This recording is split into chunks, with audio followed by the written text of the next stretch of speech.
Bonjour, bonsoir, selon que vous me recevez. Ici toujours Christian Adama et ma présentation d'aujourd'hui est un peu une note de révolte que je veux bien titrer La révolte des pauvres. La révolte des pauvres, pourquoi? Parce que euh, on a tellement parlé de lutter contre la pauvreté et on dirait que euh, au lieu que cette pauvreté disparaisse, elle ne fait que s'accroître. Donc je me dis, et qui sont ceux-là qui font les campagnes de lutte contre la pauvreté? Ce sont les riches. Si on doit attendre que les riches viennent lutter contre la pauvreté efficacement pour l'éradication, je pense qu'on a encore du temps à attendre et rien ne sera fait. Et à contrario, si on peut sonner une révolte de la classe moyenne ou des pauvres, je crois qu'on aura plus de résultats. Il est temps que ceux qui savent qu'ils sont dans une position de pauvreté, qui vivent au-dessous du seuil de pauvreté, il est temps qu'ils se révoltent. Au lieu d'attendre que quelqu'un vienne changer votre vie, il est temps que vous vous révoltez, que vous vous dites, maintenant ça suffit, il faut que ça change, je dois faire quelque chose. Voyez-vous, l'économie dans laquelle nous vivons aujourd'hui fait que le monde est bipolarisé. Il n'y a que les riches et les pauvres. Il n'y a plus de classe moyenne. La classe moyenne est totalement disloquée aujourd'hui. Et soit vous devenez de plus en plus pauvre, soit vous trouvez un moyen de devenir riche. Il n'y a plus de place au milieu. Et aujourd'hui, grâce aux nouvelles technologies, aux réseaux sociaux, je crois qu'il est devenu beaucoup plus facile de changer sa vie.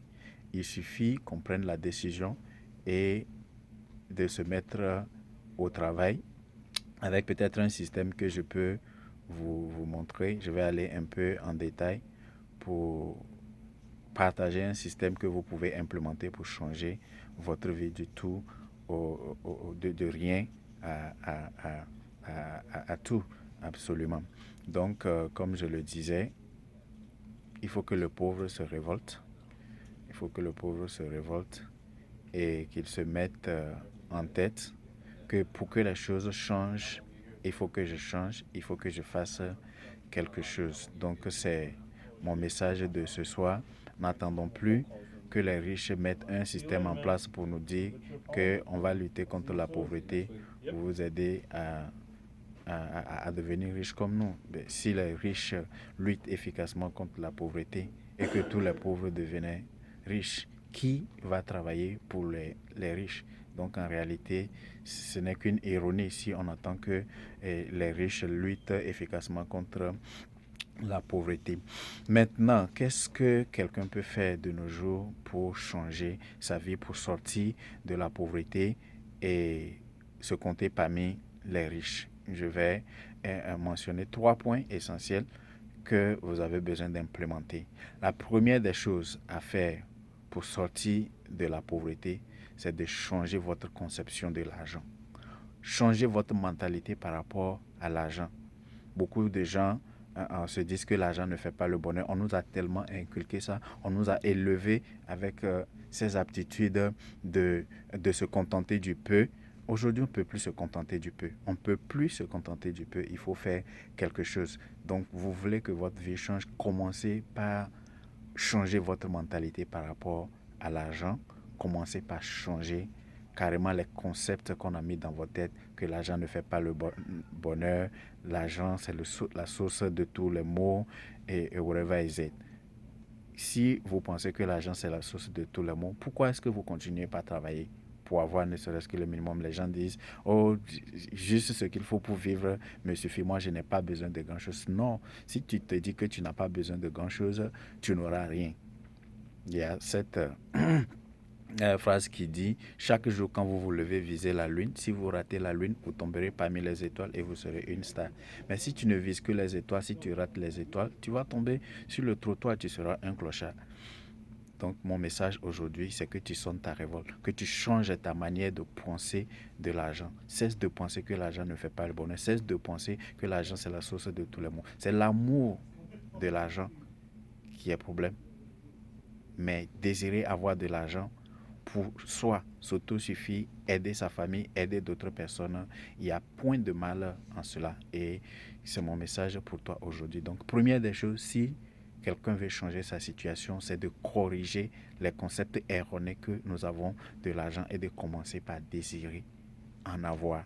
Napoléon Hill, l'un des plus grands auteurs jamais vécu sur cette terre, particulièrement aux États-Unis ici, a dit que le premier désir vers la richesse, la première étape vers la richesse, c'est le désir. Si vous n'avez pas désiré devenir millionnaire, vous ne le serez jamais. Si vous n'avez pas désiré devenir millionnaire, vous ne le serez jamais. Donc, désirez avoir suffisamment d'argent pour faire plus que payer vos factures, pour faire plus que survivre et avoir plutôt une contribution, avoir une vie d'auto-indépendance et contribuer à améliorer la vie d'autres personnes plutôt que d'attendre que d'autres viennent vous aider.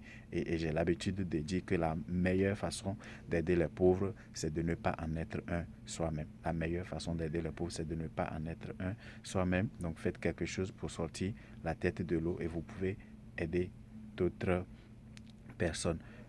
Seconde des choses, à part changer votre mindset, votre mentalité par rapport à l'argent, c'est aussi de cesser de traiter les riches de n'importe quel nom. Si vous êtes là en train d'insulter les riches tout le temps, ça veut dire que vous ne pouvez pas en devenir un.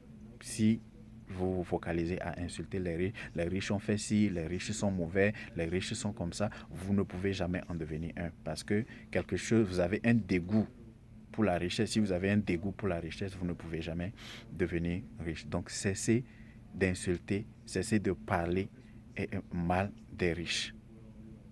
Cessez de parler mal des riches et comptez-vous plutôt parmi eux.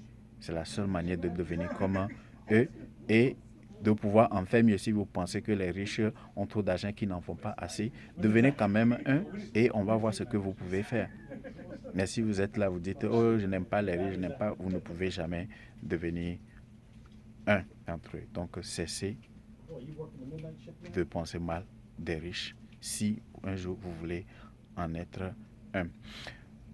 Maintenant, si vous arrivez à changer votre mentalité, si vous cessez de traiter les riches de tous les noms et que vous désirez en devenir un, il vous faut mettre en place un système.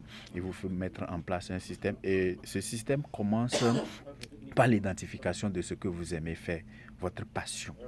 Vous pouvez aujourd'hui transformer votre passion en une entreprise gigantesque qui vous permet d'obtenir des résultats qui vont changer votre vie et impacter la vie d'autres personnes.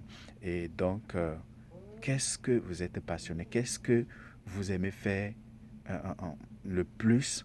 Qu'est-ce que vous pouvez faire à longueur de journée sans voir le temps passer, sans avoir faim et sans avoir envie d'arrêter? C'est ça votre passion. Ce qui vous passionne, ce que vous pouvez faire sans voir le temps passer, ce qui fait chanter votre cœur. Essayez d'identifier cette chose-là qui fait chanter votre cœur. Quand vous arrivez à identifier cela, et cherchez aussi quelles sont vos habiletés, quel est votre talent, quelle est cette chose que vous pouvez faire mieux que quiconque. Imaginez cette situation où les gens se démêlaient pour résoudre un problème et quand vous n'étiez pas là, quand vous êtes là seulement, vous dites, oh, faites ceci, faites cela, et le problème est réglé. C'est ça votre talent, c'est ce qui vous rend unique. Combinez ce que vous aimez le plus faire avec ce que vous faites plus aisément, votre talent, plus votre passion, et à commencer par vous associer avec les personnes qui ont déjà les résultats de ce que vous voulez. Le problème des gens, le problème des pauvres, c'est que quoi? Ils s'associent toujours avec les gens qui ont la même situation que quand ils ont besoin de conseils, ils s'en vont vers les gens qui ont les mêmes problèmes. N'allez pas vers les gens qui ont les mêmes problèmes que vous. Qu'est-ce qu'ils peuvent vous proposer? Allez vers les gens qui ont connu ces mêmes problèmes, mais qui ont fait des choses pour changer leur situation, qui ont la solution. Donc, la bonne association. Trouvez votre passion. Trouvez ce en quoi vous êtes talentueux, combinez cela avec une bonne association, mettez en place un système, adaptez-vous à l'économie d'aujourd'hui. L'économie dans laquelle nous vivons aujourd'hui, ce n'est plus une économie d'emploi, de travailler pour quelqu'un à longueur de journée. Vous devez trouver un moyen de faire travailler votre argent. C'est comme ça que vous serez libre. Et cela passe par une bonne association. Regardez votre milieu. Si vous êtes entouré par des gens qui ont les mêmes problèmes que vous, cherchez à sortir de ce milieu. Identifiez quelqu'un qui vit le genre de vie dont vous rêvez et approchez-vous de cette personne, apprenez de cette personne. La quatrième chose que vous devez faire, à part la passion, le talent, plus une bonne association, c'est la mise en action. Vous avez beau avoir des idées, vous avez beau être talentueux, si vous n'agissez pas, vous n'aurez aucun résultat. Si vous n'agissez pas, aucun résultat. Et donc, je vais vous exhorter à trouver ce en quoi vous êtes passionné, ce qui constitue votre talent majeur.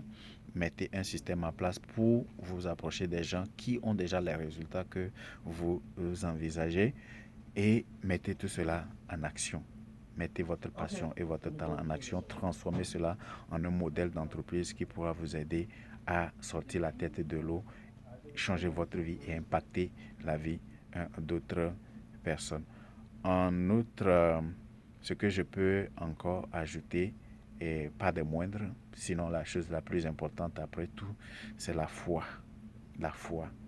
La foi. Donc, je suis en train comme ça de vous dresser une équation du succès qu'on peut résumer P plus T fois A plus F, c'est-à-dire la passion ajoutée au talent